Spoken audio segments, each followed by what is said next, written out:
రమణ గారు, ముందుగా మీరు చెప్పండి, ఏపీ తెలంగాణ మధ్య కృష్ణా గోదావరి నీటి జలాలకు సంబంధించి వారిని అయితే మనం చూస్తున్నాం, మీరేం చెప్పగలుగుతారు? ఇదంతా క్రియేటెడ్ వారండి. ఇప్పుడు అనేటివి పుష్కలంగా ఉన్నాయి, ఇది అందరికి తెలుసు.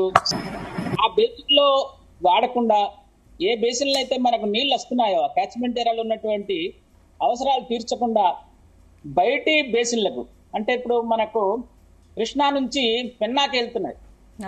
పెన్నాకి అప్పుడు వాళ్ళు రాజ్యంలో ఉన్నప్పుడు, అంటే కంబైన్డ్ స్టేట్ లో ఉన్నప్పుడు వాళ్ళ పెత్తనం నడిచింది కాబట్టి ఏపీ యొక్క వాళ్ళ ఇన్ఫ్లుయెన్స్ తోని వాళ్ళు ప్రాజెక్టులు కట్టుకున్నారు. దానికి శాంక్షన్లు కూడా లేవు, దానికి హైడ్రాలజీ క్లియరెన్స్ లేకుండానే వాళ్ళు పోతిరెడ్డిపాడు యొక్క ఆ యొక్క గండి పెట్టారు శ్రీశైలంకి.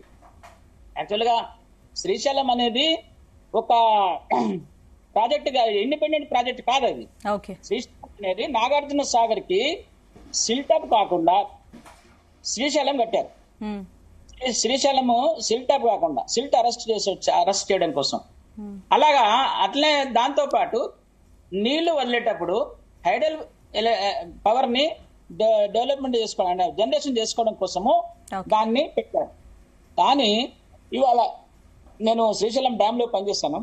అప్పుడు మా ఎగ్జిక్యూటివ్ ఇంజనీర్ కు ఆ శ్రీశైలం డ్యామ్ మీద ఎటువంటి ఈ పవర్ లేదన్నమాట.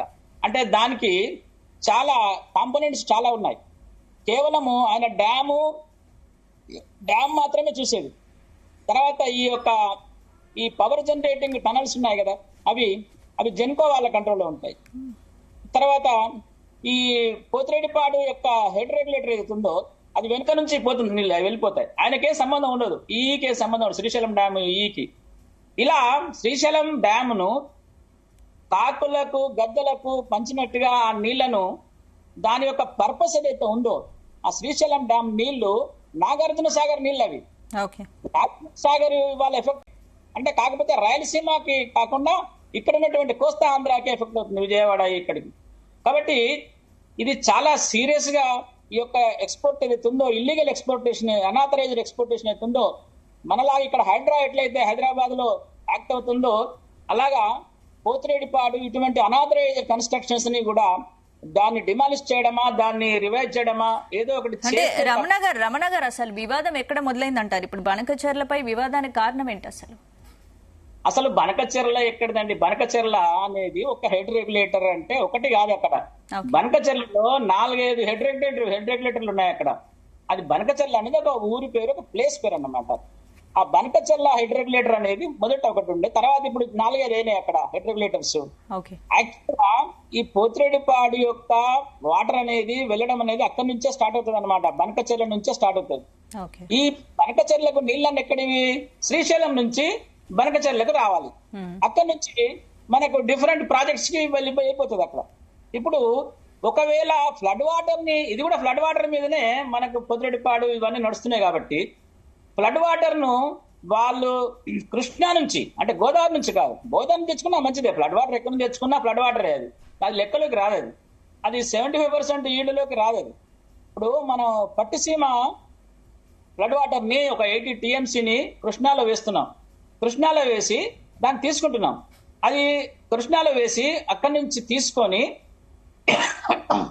ఇంతకు ముందు చంద్రబాబు నాయుడు ఉన్నప్పుడు కూడా, అప్పుడు కూడా ఈ ప్రాజెక్ట్ ఉండే, ఈ యొక్క lifting of water from Godavari to diversion చేసి కృష్ణా నుంచి మళ్ళీ ఇక్కడికి తీసుకొని శ్రీశైలంలో వేసుకునే ప్రపోజల్ ఉండే. అప్పుడు కూడా మన జగన్ అప్పుడు కూడా దీనికి ప్రపోజల్స్ వెళ్ళినాయి, ఇదే సేమ్ బనకచెర్ల టైప్ లో.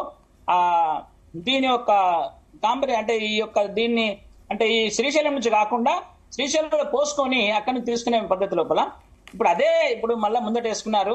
ఇంకా దాన్ని తొలి దశలోనే ఉంది. దానికి అనుమతులు లేకుండా సెంట్రల్ గవర్నమెంట్ కూడా డబ్బులు ఇవ్వదు. ఎందుకంటే 70% ఇవ్వాలంటే కూడా దానికి టిఎస్సి అప్రూవల్ కావాలి. టిఎస్సి అంటే ఇప్పుడు టిఎస్సి మీటింగ్ లోపల ఖచ్చితంగా అప్రూవల్ అయితేనే దానికి ఫైనాన్షియల్ అది ప్రపోజల్ ఫైనాన్షియల్ గా దానికి ఎలిజిబిలిటీ వస్తుందన్నమాట, ఆ 70% రావాలంటే కూడా.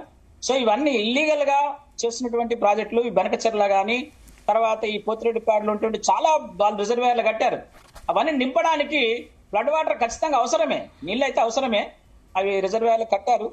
అవన్నిటి నింపాలంటే ఏదో రకంగా ఏపీ ఇప్పుడు తను ఫ్లడ్ వాటర్ ను ఏదో రకంగా దాన్ని నింపుకునేటువంటి ప్రయత్నం చేయాలి.